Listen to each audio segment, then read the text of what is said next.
Ví dụ mẹ một ngày này học bài chung cử xa hay có một tận phía này bàn bài chung mùi mê mê nghe chứ bài chung mùi mê mê bàn mà đo nó sẽ ra tầm năng miền xây phu ấy hay này mình mà học về cái còn trên mũi tia này sẽ đau chỉ mùi tập rương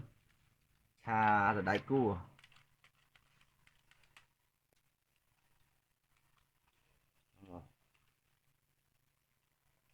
sẽ cầm pu mê ấy này